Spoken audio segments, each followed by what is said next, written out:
Hello my dear students, welcome आपका सभी का। कैसे हैं आप लोग? तो स्वागत है आपका अपने इस प्रिंसिपल ऑफ मैनेजमेंट सब्जेक्ट में। आप अगर मैनेजमेंट पढ़ रहे हैं, बिजनेस मैनेजमेंट पढ़ रहे हैं या प्रिंसिपल ऑफ मैनेजमेंट पढ़ रहे हैं, ये सब्जेक्ट्स आपके लिए। अगर आप बीकॉम में हैं, फर्स्ट ईयर सेकंड ईयर में, अगर आपका ये सब्जेक्ट है तो फटाफट से आ जाइए हमारे साथ लाइव।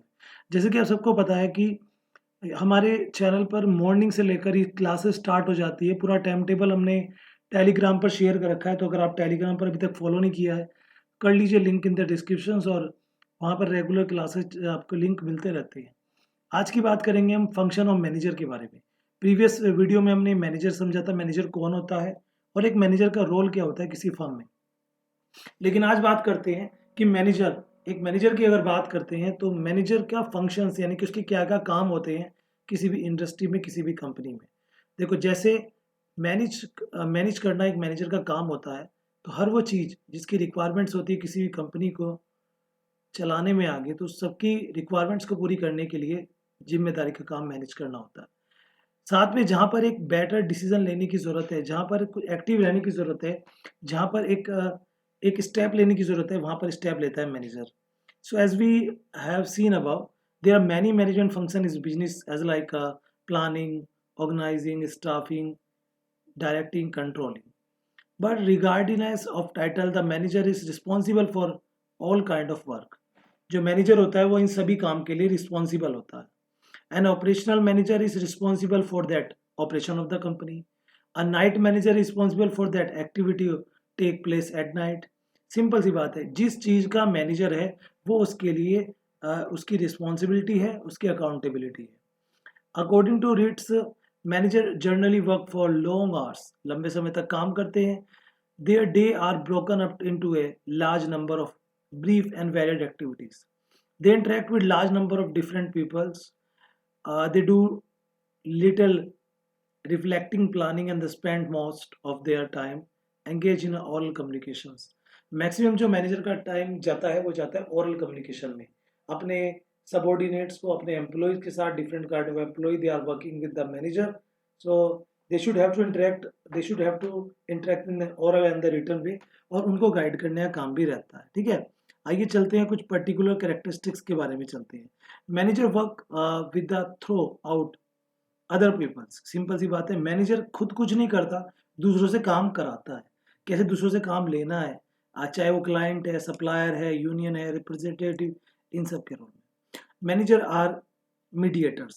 सिंपल सी बात है, मैनेजर जो होता है वो एक गोल को अचीव करने के लिए मीडिएटर्स होता है। कंपनी का गोल कौन अचीव कराता है? कंपनी के एम्प्लॉय। लेकिन कंपनी के एम्प्लॉय और गोल के बीच में मैनेजर होता है, जो उन सबको गाइड करता है कि कैसे आपको काम करना है, कैसे आपको अपनी परफॉर्मेंस अच्छी देनी है और कैसे आपको अपना टारगेट को अचीव करना है। ठीक है, नेक्स्ट अगर बात करें, मैनेजर जो होता है वो पॉलिटिशियंस भी होता है, क्योंकि उसे पॉलिटिक्स खेलनी पड़ती है कभी कभी काम निकलवाने के लिए, प्रपोजल्स के लिए, डिसीजंस के लिए। और ये डिप्लोमेट्स भी होता है। डिप्लोमेट्स इसलिए होता है क्योंकि क्लाइंट हो गया, कस्टमर हो गया, गवर्नमेंट हो गया, ऑफिशियल्स हो गया, इन सब के साथ डीलिंग करनी पड़ती है, तो इसको डिप्लोमेट्स भी कह सकते हैं। ठीक है, एक लाइन यहाँ पर आती है, manager obviously are there is a utilise corporation resources in the best possible ways. Most popular and widely accepted in the classification given by the Henry Fayol. Henry Fayol के बारे में आप जानते होंगे, they already have the 14 principles of administration. और administration का ही काम कौन देखता है? Manager. So according to him, the managerial function may be broadly classified into 5 categories, जैसे planning, organizing, directing, staffing, controlling. Manager perform these functions within the limit established by the external environment and most considered the interest of such diverse group to government. क्योंकि सारा काम whole soul manager को होता है। Accountability, responsibility तो customer हो, employ हो, government हो, इन सब के बीच में एक मीडिएटर का रोल निभाते हुए मैनेजर यहाँ पे वर्क करता है। आप देख सकते हैं डायग्राम भी दिया हुआ है हेनरी फ्योल ने, जिसमें सारे के सारे जो वर्क्स हैं एक मैनेजर के, उन्हें यहाँ पर डिफाइन किया गया है। चाहे वो प्लानिंग करना हो किसी भी चीज़ की, अपकमिंग वर्क्स की, कोई भी टास्क की, ऑर्गेनाइजिंग करना है, उस काम को करने के लिए जो स्ट्रेटजीज बनेंगी, जो डिपार्टमेंट्स बनेंगे, वो आएगा ऑर्गेनाइजिंग में। और डिपार्टमेंट्स तो बन गए, और डिपार्टमेंट में काम कौन करेगा? उसके लिए लोगों को स्टाफिंग के लिए लोगों को अपॉइंट करना, स्टाफिंग में आ जाता है। देन उसके बाद आता है डायरेक्टिंग। डायरेक्टिंग में जब हम फंक्शनिंग करते हैं कोई भी, तो उसमें गाइड किया जाता है अपने सबॉर्डिनेट्स को, चाहे उन्हें लीडरशिप के थ्रू गाइड किया जाए, मोटिवेशन के थ्रू गाइड किया जाए, कम्युनिकेशन रखा जाए और उन पर सुपरविजन रखा जाए। ये सारी चीज़ें आती है डायरेक्टिंग में। लीडरशिप में एक लीडर की तरह काम करना पड़ता है, सबको साथ लेकर चलना पड़ता है। मोटिवेशन में अच्छे काम के लिए इंस्पायर करना पड़ता है, एंकरेज करना पड़ता है, इम्पल्स करना पड़ता है पीपल्स को to take required actions. And the communication have to be most important part between subordinate and the superiors. So communication is the transfer of information and the understanding from a persons to another. It is a way of reaching other with ideas, facts and thoughts. Significantly, communication always involve two people, a sender as a receiver. Simple सी बात है, communication कहाँ होगा? जहाँ पे दो बंदे होंगे, दो रिसीवर्स, दो पीपल होंगे, जिसमें एक सेंडर होगा, एक रिसीवर होगा। एक कोई भी मैसेज देने वाला है तो एक उस मैसेज को लेने वाला है। तो यही होता है कम्युनिकेशन। साथ में आता है supervision. In getting the work done, it is not enough for manager to tell the subordinates what they are required to do.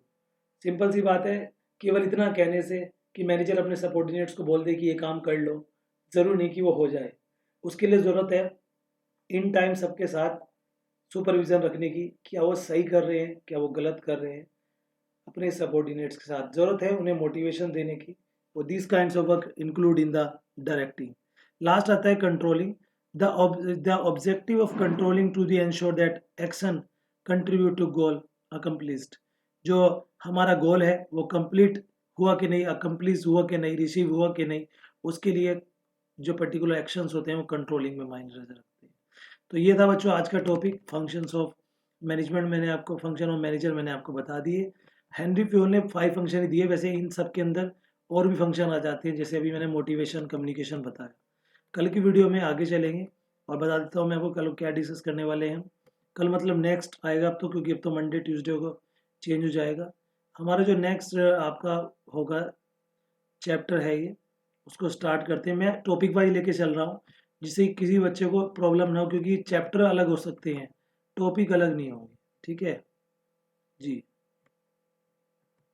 आज कल नेक्स्ट टॉपिक जो हमारा होगा वो होगा आपका इवोल्यूशन ऑफ मैनेजरल थॉट। चलिए बाय बाय दोस्तों, इस तरह ही बने रहिएगा, क्लास को पसंद करते रहे, लाइक करते रहे।